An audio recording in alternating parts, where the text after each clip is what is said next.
here at E3 that we're letting people play. Just so everyone knows, this is a living game. We still have a ways to go to finish off the game and completely polish it, so we might see some hiccups along the way.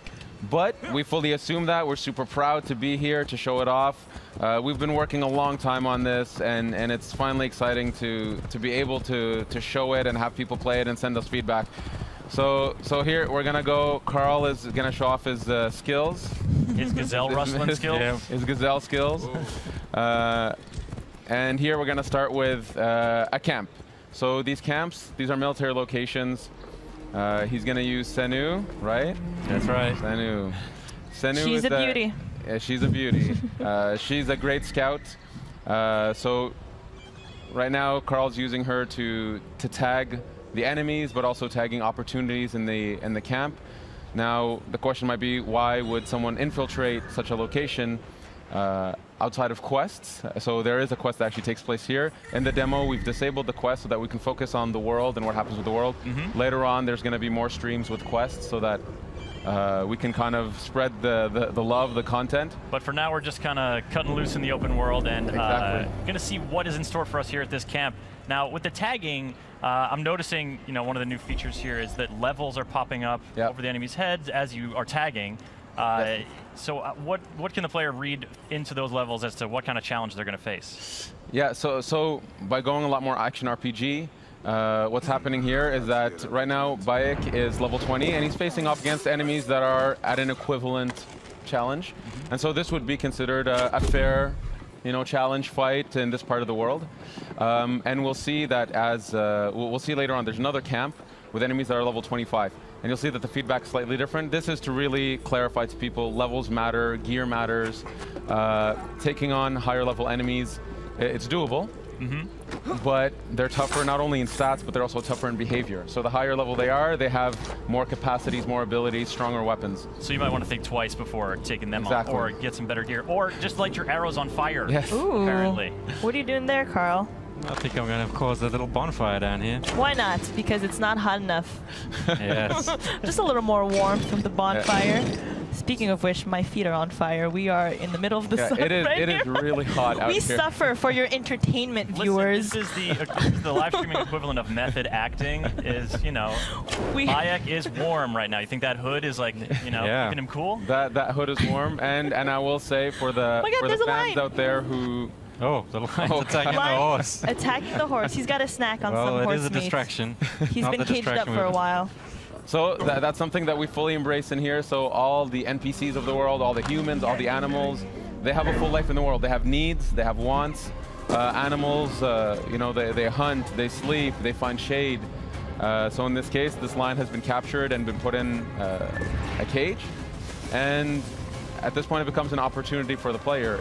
You can't always guarantee it, but okay, so these guys they sense something. They've seen a lion getting released. They've seen... Kind of hard to miss that one. Yeah, a fire. There you go, Carl. Something's going well down. Done. Well done. All right. Nice job, Carl. There we go. So we just picked up a bow. So this is something that's really important in Assassin's Creed Origins. It's gear. Goodbye, lion. Terrible. He was so kind to you. Wow. He attacked the horse. He should have been attacking. No real lions were harmed. Out of the frying pan into the fire. So we picked up a bow, and we saw that it was a blue bow, which means that it's a common weapon. So rarities do matter in this game. Yeah. The more rare the equipment is, the more attributes it has, the more properties it has. So as opposed to just does some more damage, it cannot have other properties. Like what is an example? Exactly. So other properties could be things like poison tipped. Being able to generate adrenaline. Adrenaline is a concept. It's a resource in the combat system that allows Bayek to unleash a fury of attacks or just devastating, overpowering attacks. And you can build adrenaline through the combat system. And some weapons charge differently than others, so this is part of the depth of the combat that we want players to mess around with. And this is a whole new combat system you guys have. Boom, headshot. It's way different than the feeling before of Not dead yet. he felt it. He's dazed. Take him out. Poor guy. Oh, he can cover some ground. So this guy's a commander. That's the gold icon. Uh-oh. Not for long. There we go. There we go. Dead. So there we go. So killed. So here we found a second bow. So in a military location, military locations are great for finding equipment and new gear. Aside from playing quests, these are also places to be able to upgrade Bayek with new weapons. Loot all that. So here we found a bow. Oh, we leveled up, which gives us an ability point. So we'll check that out in a second. Check it out now. Yeah, and we found a shield. Oh, cool. Nice All right, job, so here we're Carl. looking at sort of the skill tree, and I'm seeing 3 different branches. Yeah, it's more of a graph. What that means is there are flavors. So on the one side, what you see here is the Master Seer. This is more the abilities that are aligned with manipulation. So manipulating the environment, animals, and NPCs. In the center, we have the warrior aspect, which is really delving deep into fight. And the hunter aspect, which is more the stealthy approach of being an assassin or being a ranger. And the idea is players can dedicate themselves or go through the graph however they want. That's why it's a graph, because they can actually kind of spread themselves as they wish. They can really craft their own assassin. And you can even focus on one area. If you want to be the absolute ultimate warrior, the ultimate warrior. Whoa. you can dedicate yourself. So the last ability on each graph, you can keep pumping points into it. So you can really become that super powerful archetype that you wish to play. You just got to chase down a fluorescent outfit and you're good to go. So what kind of player would you be, Ash? What's your personal favorite style? Personally, well, we should get Carl to buy something here. We go for the enhanced warrior bow. Enhanced warrior bow. The warrior bow is super cool. We haven't seen it yet, so maybe we should switch to it if we can. Yep. We did pick up a few new bows, right? Yeah, we should check out the new gear. Check out our gear. Definitely check out the new gear. So in terms of my style, I would say I'm somewhere between hunter and warrior. I can't choose one or the other. I sometimes prefer stealth, sometimes prefer just duking it out with the guys. That's my style, but that's one thing we wanted to cater to, is that we have a lot of fans who either play stealth or play pure combat. It depends on their mood. We wanted to give them a control over that. Yeah. So here we can see that Carl put on a new bow. You also had a new shield. Put on the shield, put on the shield. New everything. New bow, new shield. Is it really going to be better? Let's have a look. It's way better. So you can see the shield adds to the player's resistance. Okay. So it's quite significant. And we can see it has a property, which is that when you block a hit, you generate adrenaline. So the idea is with gear, you can actually start crafting, again, the way you fight, the way you stealth. We can see the crafting at the bottom there. So just like combat, there's no longer this concept that you can one-shot assassinate just anybody. Enemies that are higher level, you'll do stealth damage, but if you want to one-shot them, be that true lethal assassin, you have to craft better hidden blades. You gotta work hard at it. And now we're going for a little boat ride. Yeah. Yeah, trying to cool down in the sea, which I wish I could do right now, because I am on fire. Pretty hot. So this is the amazing tech Singapore has been working on. The water. I think it's some of the most beautiful water in any game. It's absolutely beautiful. It's completely seamless. We can, at some point, we'll dive underneath. For now, you know, we have an island here. Let's maybe at some point explore the island. Well, this lake is really big. Yeah, can we just get a sort of look at how how big this is? So this is one Take of the a look at this lake. Wow. Yeah. I don't know. You can see the draw distance are absolutely stunning. Yeah, this is, for you folks watching, this is running on the Xbox One X. Yeah, it's absolutely beautiful. It's really allowing us to showcase what we can push with our engine, the beauty of the world. We really want to do Egypt justice and show it off, show off our artists, show off our technical people, our programmers who bring this to life. It's gorgeous. So here we can see some boats in the distance. This bigger ship here, there's always opportunities. The world is alive. You know, fishermen are out catching fish. They'll take their goods to shore, to docks, take them to the markets, go home and sleep at night. And there's always opportunities for the player here. All right, out for a little swim. And you mentioned underwater. Let's take a little dive. Okay, let's take a little dive. Take a look. You know, I see something dangerous off in the horizon there. Oh, yes. Oh, yes. Oh, what is that? It's a hippo. Oh, man, do we have other He looks pretty creatures? friendly. Let's get closer. See what happens. It's a good idea. Very good idea. Or not. Carl has a great track record with animals, so nothing could go wrong. Yeah. But you've heard about his stories from Singapore, I see. So here, so this is a location.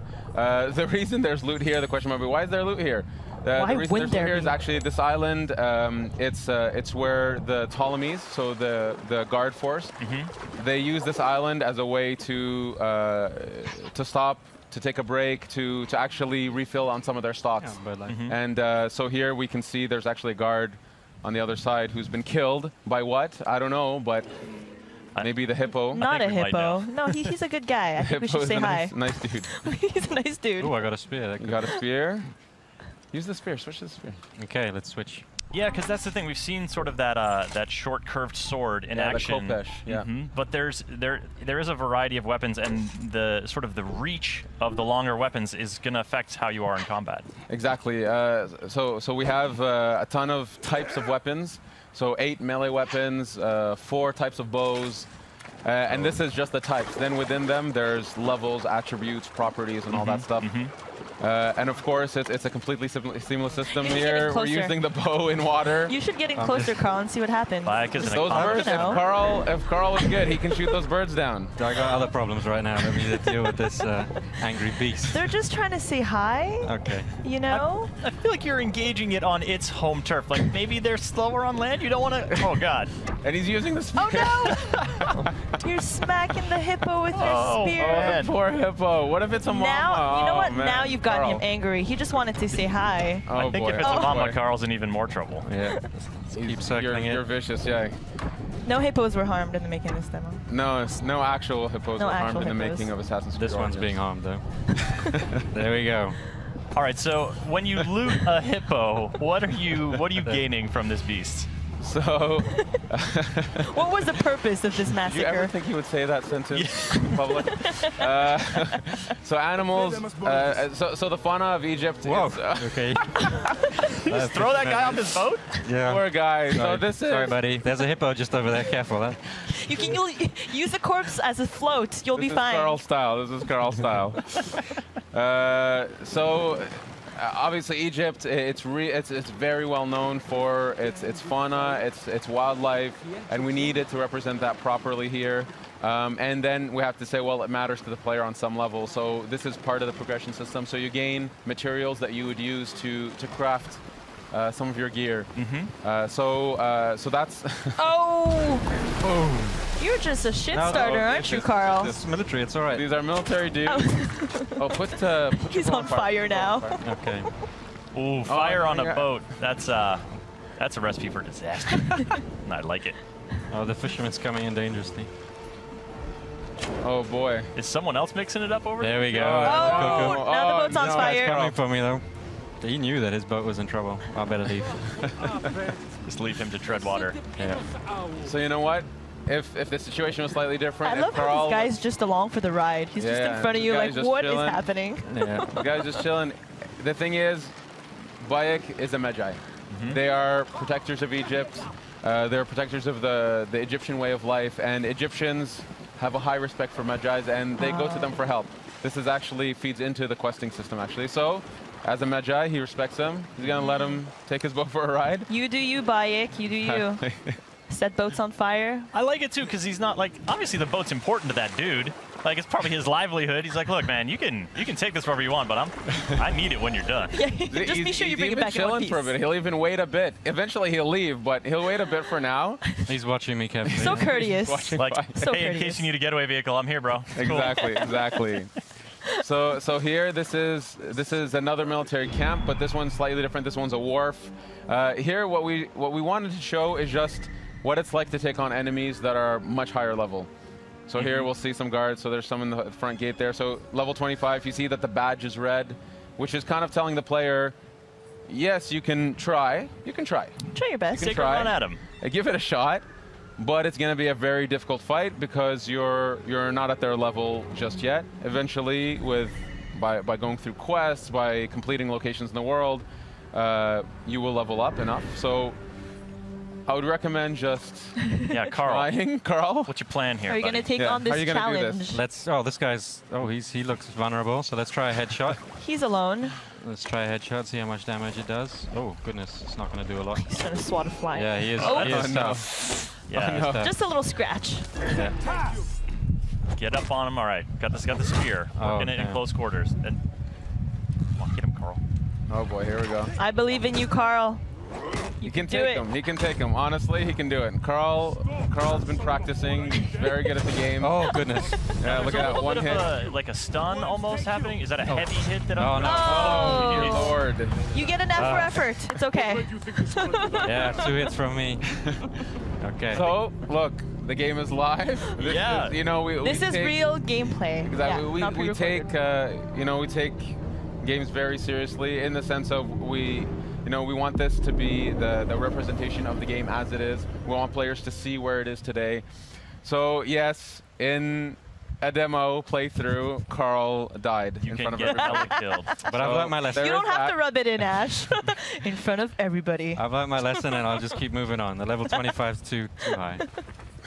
Give them a wide berth now, and so you're coming in. You're sort of leaving the wharf and coming. Oh, hey, buddy. Yeah. So Carl just called for his mount. And does this horse have a name, or Yes, is it a horse with no name? I believe this horse is named Amun-Re. Amun-Re. So, He's very handsome. It's a beautiful horse. Yeah. So Senu is our eagle companion. In this case, though, we wanted that mounts was something that the player can actually collect more and more mounts, purchase more and more mounts, and we have many different types of mounts. So there's horses, many types of beautiful horses, but also camels and eventually chariots. Camels. Yeah, and they all have their value, and so you can actually have different types of horses. Senu being the eagle companion that stays with you through the journey. So there we go. So we have this beautiful black horse here. Does the camel have a spit attack? Because I hear they do that. A spit attack, no, but you can rear with the horse. You can rear with the horse. The camel. Get the hooves in there. So we're sort of skirting the shoreline here, and you know, this is. You guys have built, as you were saying in the presentation, this is a country. You know, this is not just one city. So what kind of region are we in? Yeah, actually, before we go in, so here we found Umeria, which is a port village. Actually, maybe I'll ask Carl to go to the map. Sure. You can go to the map just to kind of give a general spacing of the world. So this is the lake that we've seen with Senu. If we keep zooming out. This is the aspect of the demo. The lake is where the demo takes place. Since we were riding a bit north of it earlier, we started around here. Yeah, that's how we unfog the world, by visiting the world. You unfog it, but just to give a breadth of this country that we've built. Oh my goodness. Yeah. Move around just to show it's. Whoa. Yeah. Whoa. It keeps ginormous. going. It's absolutely massive. Up to Alexandria in the north. Yeah, Alexandria. Nice. There's the Giza Desert, the Nile Delta, the Giza Plateau, Memphis, the ancient city of Memphis, and it goes on. Then there's Fayum, Crocodilopolis down in the south. Crocodilopolis. Yes. Real city. I like that place, Thieves Land. What's going on? Does anybody ever go there? Really honest people. Like, I think no, you don't want to go down. daring players should go there. There's a lot of cool stuff in it for them. So just to give an idea that we, you know, this is a country. Egypt is. It's such a majestic setting, and we've dreamed of going to this place. And so when we started and we decided we're going to Egypt, we understood that it was going to be you know, a labor of love. It was going to push us to develop new technologies, to build such a crazy big world, and then to even populate the world with all these people that actually have agendas and purpose. For example, these people over here are being attracted by an event, if Carl would look at it. Oh, God. Yeah. Oh, my goodness. Yeah. Oh, Egypt is hard.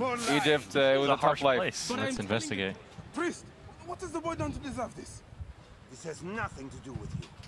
Back away. The boy will get what he deserves. I serve Sobek.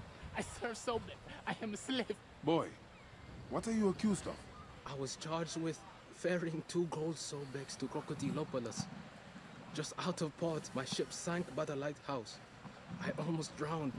The statues were lost. I didn't steal them. Silence! And you, step back, Saeti. Wait, do not threaten me, Neb.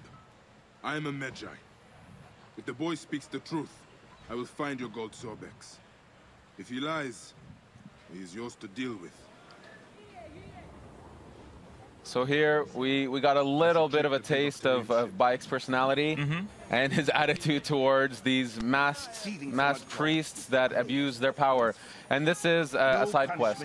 So our players can expect this type of quality, you know, cinematics, great characters, in the optional content in the side quest. And we have hundreds of stories to tell. Egypt was a really wonderful place. Then we found so much amazing stories that we wanted a way to be able to tell them, and the quest structure allowed us to do that.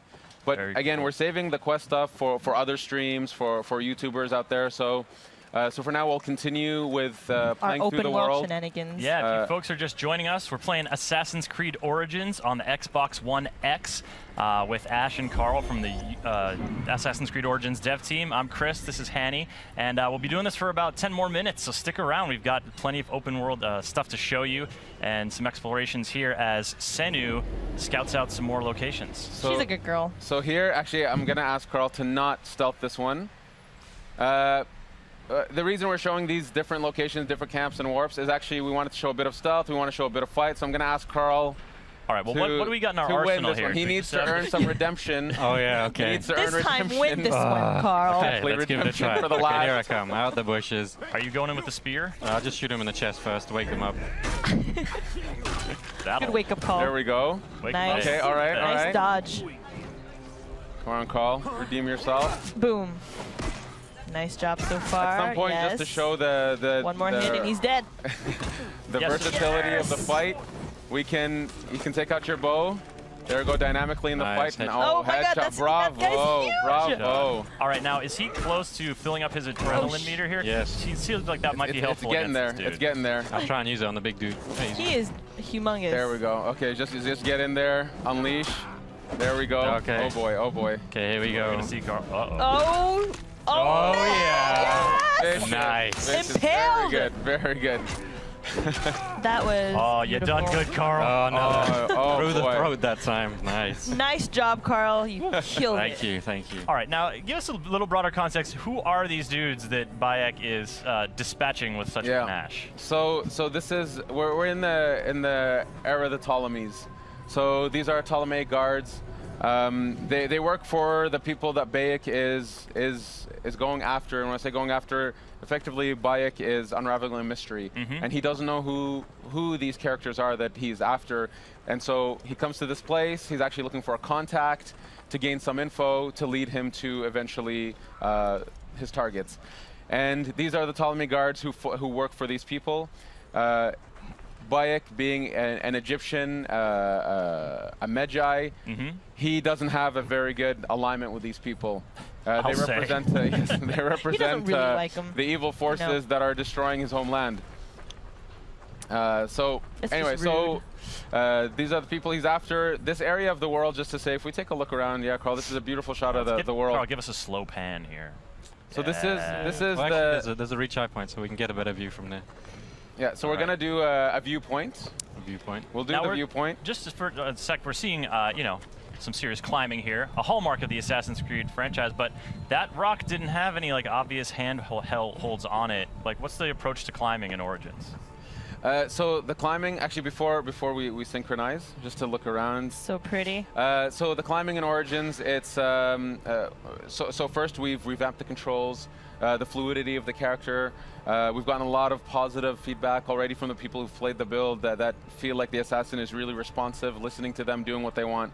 And we pushed that to the climbing, where we said, you know what, we should be able to climb any surface we want. So we've created a tech for Bayek when he's climbing to be able to put his hands and footholds into crevices and so on any surface, so effectively to be able to climb anywhere. We wanted, you know, as the most seamless experience that we can have. Here you can see the world is absolutely beautiful. See that that distance, that top peak in the distance? You know, we could just go there at some point if we wish to. Swimming, by boat, by camel, whatever. And there's secrets up there for us. There's really cool love stuff. Secrets. There's really cool discoveries to find. Here, why don't we synchronize? So here, the world is, you know, kudos to our artists, our engineers, our technical artists. You know, this world is something. Absolutely, and you know, so synchronizing, you know, historically is sort of a way to learn more about an area, sort of clear the fog from an area. But you mentioned earlier, the fog clears by you just traveling through the area. Yeah, exactly. So we wanted to keep the idea of the viewpoints as an homage to the series. Leap of faith, there it is. There it is. There it is. Maybe we can explore a bit, walk through the area a little bit, just to give a flavor of the village life. Villages are great places to pick up quests, to go to shops, and obviously there are many quests inside villages. These are hubs of content.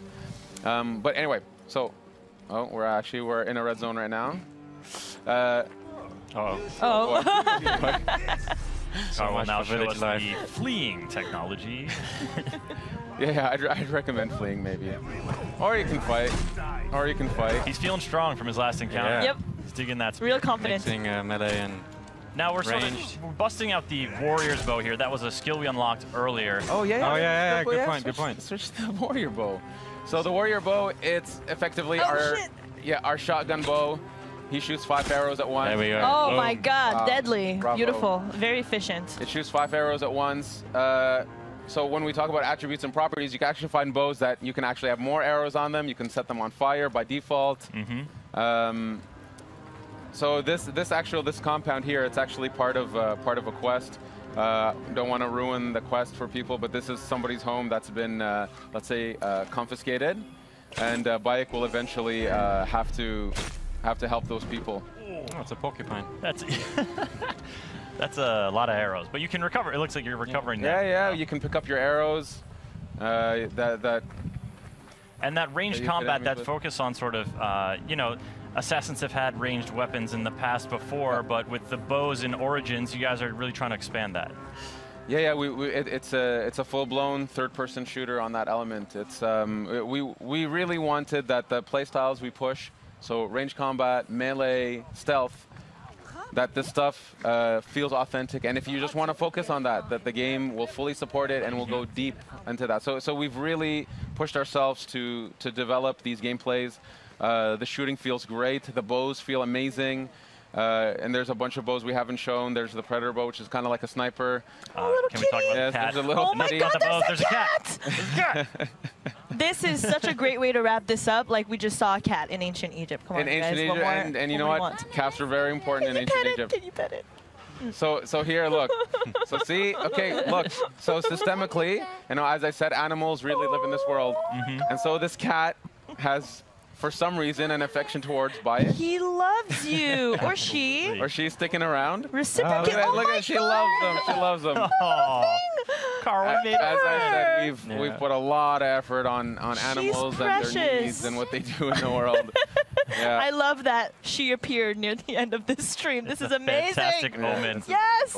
Ash, this has been so great, Carl. Thank you for showing off the game. There's a lot more to come this week, and but it must be really exciting for you guys. It's been a long journey for us. It's absolutely wonderful to be able to show off the game and have people play it, get their feedback, see their excitement. I'm super proud of the team and what we've achieved. Kudos to the Singapore team, to the Montreal team, to all the teams that are working on this game all over the world, with many people supporting us. It's a really wonderful, exciting time for us, and I can't wait for our fans to play this. Absolutely, and they'll get to play it at E3 here, but later this year, October 27th is the release date. Yes, October 27th. So October 27th on PS4 Pro, PS4, Xbox, PC, and of course a launch title for Xbox One X. Fantastic. Well, if you folks want more Assassin's Creed Origins here at E3, there's going to be streams. Keep it tuned to Ubisoft's social channels to find out when and where those are. If you want more Assassin's Creed right now, you can head to the Ubisoft YouTube channel and check out the behind-the-scenes video from the Ubi blog. And for all the awesome games here revealed during that incredible conference, Ubisoft.com, that's where it's at. So, on behalf of Hanny, Carl, Ash, I'm Chris Waters, thanking all of you for watching, and have a great week. Peace. Thank you. Have a great E3.